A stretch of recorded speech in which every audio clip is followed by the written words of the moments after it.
Hi friends, எல்லோரும் எப்படி இருக்கீங்க? நல்லா இருக்கீங்களா? இன்றைக்கி நம்ம இந்த வீடியோவில் எதை பற்றி பார்க்க போகிறோம் அப்படின்னா, அடிக்கிற வெயிலில் உடல் சூடு இல்லாமல் எப்படி நம்ம சுறுசுறுப்பாக உற்சாகமாக மிஷினில் உட்காந்து தைக்கிறது. ஏன்னா இப்போ வெயில் வெப்பம் அதிகமாக இருக்கிறதுனால நம்ம 1 மணி 2 மணிக்கு மேலே மிஷினில் உட்காரவே முடியல. ஏன்னா உடல் ஹீட்டுங்கிறது நமக்கு அதிகமாகிடுது. அது இல்லாத பார்த்திங்கன்னா மிஷினில் உட்காரத்துக்கும் ரொம்ப டயர்டாக சோர்வாயிடுறோம். அப்போ நம்ம உடல் வந்து குழு குழுன்னு உற்சாகமாக எப்படி நம்ம தைக்கிறது, உடல் ஹீட்டை எப்படி குறைக்கிறது, அந்த டிப்ஸ் தாங்க உங்களுக்கு ஒரு பெஸ்ட்டாக ஒரு 5 டிப்ஸ் சொல்கிறேன். இந்த 5 டிப்ஸையும் நீங்கள் யூஸ் பண்ணி பாருங்கள். நல்ல உடல் வந்து கூலிங்காக சுறுசுறுப்பாக நம்மளால் தைக்க முடியும்.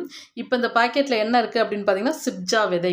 இந்த விதை நமக்கு எங்கே கிடைக்கும் அப்படின்னு பார்த்தீங்க அப்படின்னா, சூப்பர் மார்க்கெட்டில் நமக்கு கிடைக்கும். அது இல்லாத பார்த்தீங்கன்னாலும் நாட்டு மருந்து கடையிலையும் உங்களுக்கு இந்த விதை கிடைக்கும், அல்லது சூப்பர் மார்க்கெட்லேயும் இந்த விதை கிடைக்கும்.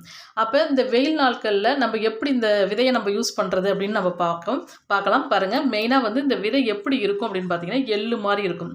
இப்போ உங்கள்கிட்ட நான் தட்டில் கொட்டி காட்டுறேன் பாருங்கள். இப்போ இந்த விதை எப்படி நம்ம பயன்படுத்தலாம் அப்படின்னு பார்த்தீங்கன்னா, கரெக்டாக வந்து ஒரு சின்ன டேபிள் ஸ்பூன் அளவுக்கு 1 ஸ்பூன் நம்ம போட்டுக்கலாம் கரெக்டாக. இப்போ நான் ஒரு 3/4 ஸ்பூன் பக்கம் போட்டிருக்கேன். இன்னும் கொஞ்சம் போட்டுக்கிறேன். 1 ஸ்பூன் வந்து கரெக்டாக, எதுவும் அளவுங்கிறது நமக்கு எந்த இது செஞ்சாலும் அளவு வந்து கரெக்டாக மெயினாக முக்கியம். 1 ஸ்பூன் மட்டும் போட்டுக்குங்க, 2 ஸ்பூன் வேணாம்.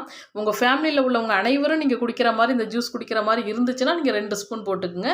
அப்படி உங்களுக்கு மட்டும் நீங்கள் 1 டம்ளர் 2 டம்ளர் குடிக்கிற மாதிரி இருந்தால் கம்மியாக 1 ஸ்பூன் போட்டுங்க. இப்படி ஊற வச்சுருங்க. தண்ணியை ஊற்றி இப்போ ஒரு கப்பில் இப்படி இது எவ்வளோ போட்டு, கப்பில் அப்படின்னாலும் டம்ளரில் கூட நீங்கள் ஊற வச்சுக்கலாம். இப்படி ஊற வச்சுருங்க. கரெக்டாக ஒரு 6 மணி நேரமாவது ஊற வச்சுருங்க. இதை என்ன பண்ணுறீங்க அப்படின்னா, காலையில் நீங்கள் தூங்கி ஏந்திரிச்சோடனே இந்த விதையை ஊற வச்சுருங்க. காலையில் நீங்கள் தூங்கி ஏந்திரிச்சோடனே இந்த விதையை ஊற வச்சுட்டு, மதியம் பார்த்தீங்கன்னா இப்படி தான் இருக்கும். மதியம் நீங்கள் 1 மணிக்கு நீங்கள் தாராளமாக இந்த ஜூஸ் குடிக்கலாம். அங்கே பாருங்கள், இப்படி தான் இருக்கும். நல்லா ஜவ்வரிசி மாதிரி தான் இருக்கும். நம்ம பாயாசத்துக்கு போடுவோம் பார்த்தீங்களா, அதே போல் ஜவ்வரிசி மாதிரி இப்படி வந்துடும். நல்லா ஊறி, நல்லா அந்த விதை வந்து நல்லா இதே போல் ஊறி இப்படி வரணும். நீங்கள் உடனே வந்து ஊற வச்சு உடனே குடிக்கக்கூடாது. காலையில் ஊற வச்சு மதியம் 1 மணி அளவில் நீங்கள் இந்த ஜூஸ் தாராளமாக குடிக்கலாம். இப்போ இதில் நம்ம எப்படி நம்ம ரெடி பண்ணுறது அப்படின்னு பார்த்தீங்க அப்படின்னா, இதே போல் நல்லா ஊறின பிறகு நீங்கள் ஒரு லெமன் எடுத்துக்குங்க. ஒரு லெமன் எடுத்து நீங்கள் கம்மியாக வந்து உங்களுக்கு மட்டும் குடிக்கிற மாதிரி இருந்ததுன்னா, ஒரு லெமனை கட் பண்ணி அரை பழம் மட்டும் பிழிஞ்சு விட்டிங்கன்னா போதும். உங்கள் ஃபேமிலியில் உள்ளவங்க ஒரு 2 பேர் குடிக்கிற மாதிரி இருந்தால் ஒரு பழம் நீங்கள் தாராளமாக எடுத்துக்கலாம். இப்போ நான் அந்த ஒரு அரை பழத்தை கட் பண்ணி வச்ச பழத்தை பிழிஞ்சிக்கிறேன். நல்லா அப்படி பிழிஞ்சு விட்டுக்குங்க. நல்ல ஒரு அரை லெமன் மட்டும் போதும். உங்களுக்கு அளவாக ஒரு பெரிய டம்ளரில் நீங்கள் குடிக்கிற மாதிரி இருந்ததுன்னா ஒரு அரை பழம் மட்டும் லெமன் போதும். அடுத்து பார்த்தீங்க என்ன போட்டுக்கலாம் அப்படின்னா, நாட்டு சர்க்கரை நீங்கள் போட்டுக்குங்க. எதனால் வந்து நாட்டு சர்க்கரை போட சொல்கிறேன் அப்படின்னா, நம்ம நாட்டு சர்க்கரை போடும்பொழுது நமக்கு சளியும் பிடிக்காது. அது இல்லாத நல்ல நம்ம உடம்புலேயே ரத்தம் ஊறும்.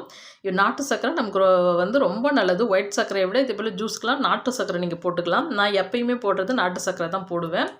இப்போ நான் ஒரு 2-3 ஸ்பூன் வந்து சின்ன ஸ்பூனால் போட்டுட்டு இப்போ கலக்கி விட்டுறேன் நல்லா. இப்போ கலக்கி விட்டுட்டு நல்லா கரெக்டாக மதியம் வந்து 1 மணி 1:30 மணிக்கு நீங்கள் இந்த ஜூஸ் குடிச்சு பாருங்கள். அப்போ தான் நமக்கு இந்த உடல் ஹீட்டுங்கிறது வெப்பம் அதிகமாக நம்ம உடம்பை தாக்க ஆரம்பிக்கும். 1:30 மணிக்கு மேலே. அப்போ நீங்கள் இந்த ஜூஸ் வந்து குடிச்சிட்டு மிஷினில் உட்காந்து ஸ்ட்ரிச் பண்ணி பாருங்கள். நல்லா உங்களுக்கு உடல் ஹீட்டுங்கிறது இருக்கவே இருக்காது. இப்போ பாருங்கள், நான் கொட்டி ஊற வச்சுருக்கேங்களே, இதை வந்து ஒரு 6 மணி நேரம் ஊற வைங்க. டக்குன்னு ஊற வச்சு நல்லா இந்த விதை ஊறி வரணும். பாருங்கள், நல்லா கிண்டி விட்டு நல்லா காலையில் தூங்கி ஏந்திரிச்ச உடனே ஊற வச்சுருங்க. ஊற வச்சுட்டு மணி 1:30 மணி அளவில் நீங்கள் தாராளமாக அந்த ஜூஸ் போட்டு குடிக்கலாம். அடுத்த ஒரு 2வது டிப்ஸ் பாருங்கள். இது என்னன்னு பார்த்தீங்கன்னா, வெந்தயம். இது வந்து உங்களுக்கு நல்ல உடல் வந்து குளிர்ச்சியாக இருக்கும். இந்த டிப்ஸ் நீங்கள் அனைவருமே அனைத்து தோழிகளும் யூஸ் பண்ணலாம். இப்போ இதை நம்ம என்ன பண்ண போகிறோம் அப்படின்னா, 1 ஸ்பூன் அளவு போட்டுக்கலாம். பாருங்கள், இதே போல் 1 ஸ்பூன் எடுத்துக்கோங்க, அதிகம் வேணாம்.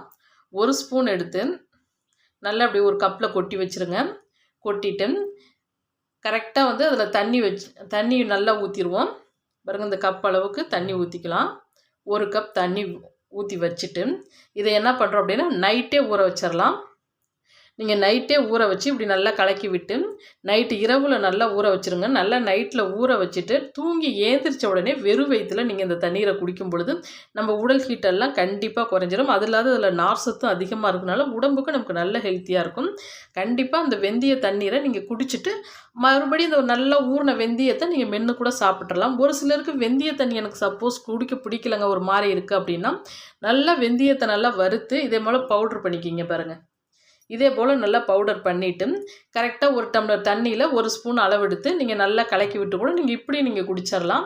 அதுவும் உங்களுக்கு ரொம்ப சூப்பராக பயனுள்ளதாக இருக்கும். இந்த டிப்ஸ் எல்லாம் யூஸ் பண்ணுங்கள். அப்போ தான் நம்மளால் வந்து உடல் ஹீட் இல்லாமல் மிஷினில் உற்சாகமாக தைக்க முடியும். கண்டிப்பாக இதை நீங்கள் நானாக இப்படி ட்ரை பண்ணி தைக்கிறதுனால தான் இப்போ எனக்கு வந்து உற்சாகமாக என்னால் செயல்பட முடியுது. அதனால் கண்டிப்பாக ஒவ்வொருத்தருமே இதே போல் டிப்ஸ் யூஸ்ஃபுல்லாக இருக்கும் உங்களுக்கு. அடுத்து நெக்ஸ்ட் இன்னொன்று சொல்கிறேன் பாருங்கள்.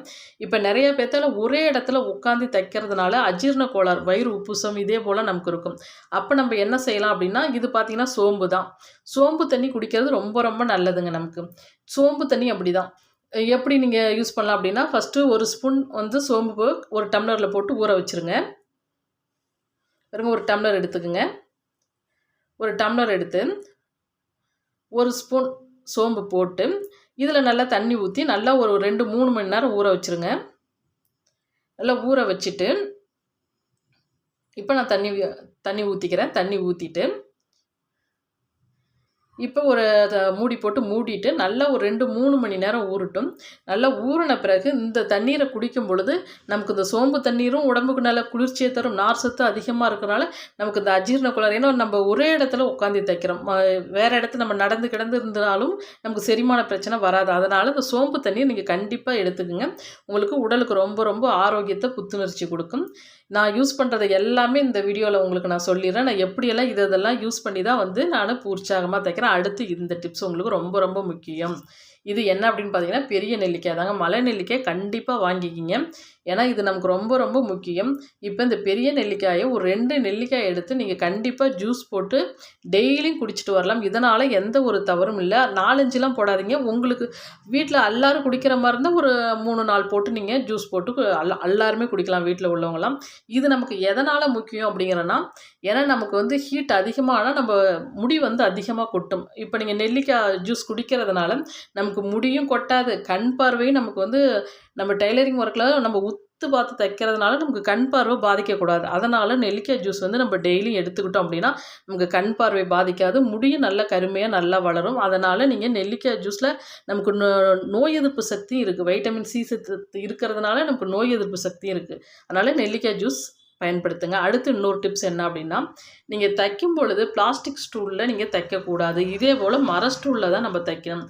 வெயில் நாட்களில் நீங்கள் தைக்கும் பொழுது நீங்கள் இதே போல் மர ஸ்டூலில் நல்லா உக்காந்து தைங்க. அது இல்லாத பார்த்தீங்கன்னா நல்லா காட்டன் துணி இதே போல் எடுத்துகிட்டு நல்லா தண்ணியில் பிழிஞ்சிட்டு நல்லா காட்டன் துணி இப்படி போட்டுக்குங்க. அந்த ஸ்டூல் மேலே இப்படி காட்டன் துணியை போட்டுட்டிங்க அப்படின்னா இதுக்கு மேலே நம்ம உட்காந்து நீங்கள் தைச்சிங்கன்னா உங்களுக்கு இந்த உடல் ஹீட்டுங்கிறது இருக்கவே இருக்காது. நீங்கள் மர ஸ்டூலில் தான் நீங்கள் அதை ஸ்டிச் பண்ணும்பொழுது உங்களுக்கு ரொம்ப ரொம்ப யூஸ்ஃபுல்லாக இருக்கும். பிளாஸ்டிக் ஸ்டூலில் நீங்கள் தைக்கும் பொழுது வெப்பம் அதிகமாக இருக்கிறதுனால இன்னும், ஏன்னா வந்து நமக்கு நீர்க்கடுப்பு இதே போலலாம் பிடிக்கக்கூடாது. அதனால் நமக்கு இந்த குளிர்ச்சியான உணவுகள் எடுத்துக்கணும். அடிக்கடி வந்து நீங்கள் வந்து மோர் நிறைய குடிங்க. இந்த நாட்கள்லாம் வந்து நம்ம நிறைய பேர் வந்து மோர் குடிக்க மாட்டோம். நிறைய பேர் டீ காப்பியை நம்ம குறைச்சிட்டு நல்லா வந்து நீர் சத்து நல்லா மோர் சாப்பிட்லாம். அது இல்லாத பார்த்திங்கன்னா வாரம் ஒரு 2 முறையாவது இளநீ வாங்கி குடிங்க. அது இல்லாத வாரத்துக்கு ஒரு முறையாவது பார்த்திங்க அப்படின்னா கரெக்டாக வந்து வாரம் ஒரு முறை எண்ணெய் தேய்ச்சி நம்ம குளிக்கணும். எண்ணெய் தேய்ச்சி குளிக்கும்போது நம்ம உடலில் உள்ள ஹீட் எல்லாமே குறைஞ்சிரும். அதிகமாக வந்து நீங்கள் நல்லா தண்ணீர் நிறைய குடிங்க. குறைந்தபட்சம் 1 மணி நேரத்துக்கு ஒரு டைம் வந்து ஒரு அரை சொம்பு நீங்கள் தண்ணீர் நம்ம குடிச்சிக்கிட்டே இருந்தோம்னாலும் நம்ம உடலில் உஷ்ணம் ஹீட்டுங்கிறது இருக்கவே இருக்காது. ஒவ்வொருத்தரும் என்ன பண்ணுறோம், தண்ணி அதிகமாக குடிக்கிறதில்ல, அதிகமாக வந்து மோர் குடிக்கிறதில்ல. அது இல்லாத பார்த்திங்கன்னா இந்த டீ காஃபி தான் அதிகமாக நம்ம யூஸ் பண்ணுறதுனால அப்போ என்ன பண்ணும், நமக்கு உடல் ஹீட் அதிகமாக தான் ஆகும். அதனால் இப்போ நான் என்னென்ன டிப்ஸ் சொன்னனோ இது அனைத்துமே நீங்கள் யூஸ் பண்ணி பாருங்கள். நல்லா உங்களுக்கு ஒரு மாற்றம் தெரியும். நிறைய பேர் உடல் சோர்வாக இருக்குது, எனக்கு சோம்பேறித்தனமாக இருக்குது, என்னால் தைக்கவே முடியலைங்க, மிஷின்கிட்ட பார்த்தாவே உட்காரவே எனக்கு வெறுப்பாக இருக்குது அப்படின்லாம் நீங்கள் சொல்லவே மாட்டீங்க. நமக்கு உடலில் எந்த அளவுக்கு நீர் சத்து இருந்து நம்ம உடல் ஹீட் இல்லாமல் இருக்கோ அந்த அளவுக்கு உங்களுக்கு உற்சாகங்கிறது தானே வந்துடும். நம்ம உடலில் நீர் சத்து குறைஞ்சி உடல் ஹீட் அதிகமாகிடுச்சுனாலும் நம்மளால் மிஷின்கிட்ட உட்காந்து தைக்க வெறுப்பாக இருக்கும். அப்போ உடல் ஹீட் உஷ்ணம் குறையணும் அப்படின்னா நீங்கள் இந்த டிப்ஸை யூஸ் பண்ணுங்கள். ஏன்னா இப்போ வெயில் காலம் அப்படிங்கிறதுனால நமக்கு நீர் சத்து இல்லை, உடலில் இல்லை, தேவையான அளவு இல்லைன்னாலும் நீர்க்கடுப்பு அடிக்கடி பிடிக்கும். அதுவே நம்மளுக்கு தைக்கவே நம்மளை விடவே விடாது, ரொம்ப கஷ்டப்படுவோம். அதுக்காக தான் சொல்கிறேன், இந்த டிப்ஸ் வந்து இப்போ நான் யூஸ் பண்ணுற மாதிரி இப்போ எனக்கு கொஞ்சம் நல்லா இருக்கிறனால தான் உங்கள் எல்லாத்துக்கும் யூஸ்ஃபுல்லாகவும் பயனுள்ளதாகவும் இருக்கும். அதுக்காக தான் இந்த வீடியோ நான் உங்களுக்கு மெயினாக போட்டது. ஏன்னா வெயில் காலத்தில் நீங்கள் யாரும் கஷ்டப்படக்கூடாது, அனைவரும் நல்லா உற்சாகமாக சுறுசுறுப்பாக தைக்கணும் அப்படிங்கிறதுக்காக தான் இந்த வீடியோ நான் இப்போ போட்டேன். சரிங்க ஃப்ரெண்ட்ஸ், இந்த வீடியோ யூஸ்ஃபுல்லாக இருந்தால் இப்போ தான் நம்ம சேனல் ஃபஸ்ட் டைம் பார்க்குறீங்கன்னா சப்ஸ்கிரைப் பண்ணுங்கள், உங்கள் ஃப்ரெண்ட்ஸுங்களுக்கு ஷேர் பண்ணுங்கள். நெக்ஸ்ட்டு இன்னொரு உற்சாகமான வீடியோவில் பார்ப்போம். Bye friends.